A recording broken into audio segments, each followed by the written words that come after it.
सबके नमस्कार। हम गांव वाले रिपोर्टर बोलते हैं। और भैया शादी के सीजन चलता और शादी के सीजन में दो चीज कॉमन होला, एगो पूरी सब्जी और दूसरा डीजे पर भोजपुरी गाना।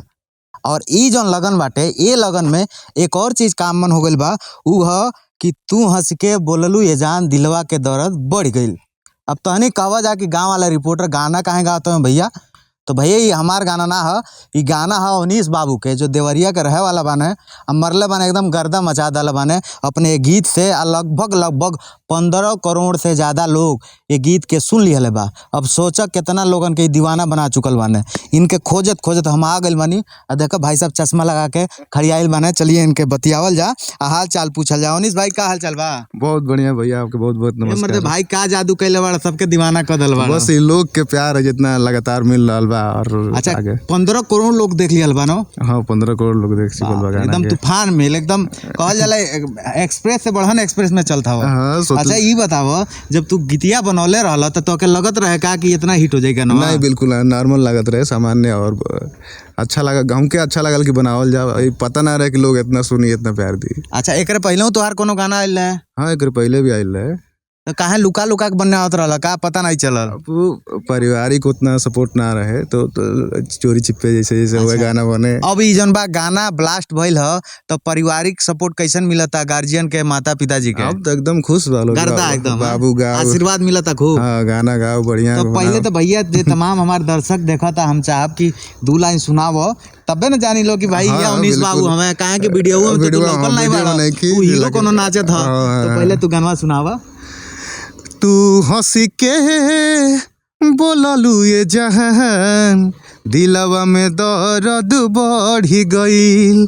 तू हंसी के बोललू ये जहान दिलवा में दर्द बढ़ी गइल। तोहरा प्यार में पागल, तोहरा प्यार में पागल ई दीवाना हो गइल।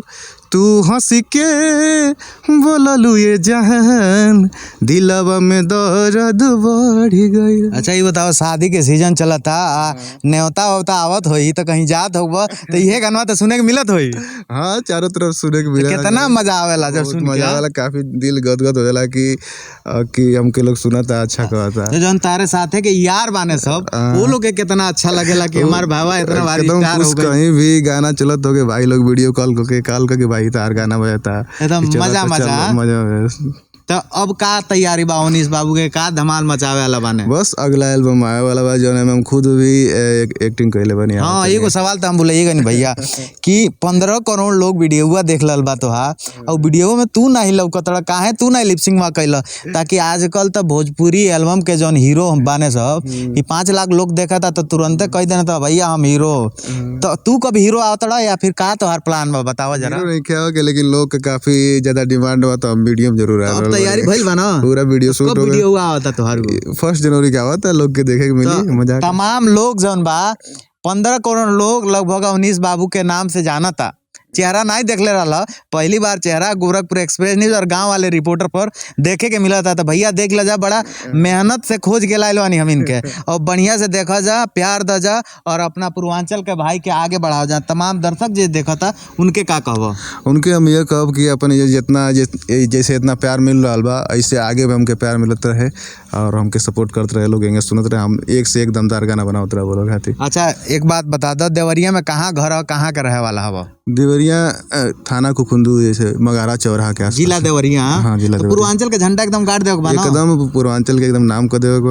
अच्छा एक और हमके बात बड़ा अच्छा लगला अवनीश जी, तो कि तमाम जौन भोजपुरिया गायक बाने शॉर्टकट तरीके से आगे बढ़े खातिर गंदा गीत गावे लगे ने, दुअर्थी गावे लगे ने, बलगट्टी गावे, लेकिन हमके लगता तू पहला बार एगो ऐसन कलाकार बाड़ा जो रोमांटिक सॉन्ग से हिट भइल बाड़ा और बढ़िया गीत गावत रह। तो काहे तोहरे दिमाग में कबो नहीं आइल का कि गंदा गा के आगे बढ़ जा सकल जाला? भाई हम कह चाहो कि भोजपुरी में हम अइले खातिर बानी कि भोजपुरी के साफ सुथरा कइल जा सके, बढ़िया बनावल जा सके। और ओकरी खातिर कुछ कितना मेहनत करे पड़ी, मेहनत कइल जाए, बढ़िया बनावल जाए। आ खुशी बा कि लोग इतना प्यार देता। भोजपुरी के मैंने जौन कचड़ा साफ के हटा के फेंक देगो, एकदम हटा देगा भाई, लोग सपोर्ट करी, गाना बढ़िया बढ़िया बनी अब वो चली। तो एक और ही दुकान काजल काजल बा वो सुनाई तनी। वो चलता काफी। कारी कारी अखिया में काला काला काजल, कारी कारी अखिया में काला काला काजल, रूपवा सलोना तो हर कहिले पागल, रूपवा सलोना तो हर कहिले पागल, कारी कारी अखिया में काला काला काजल।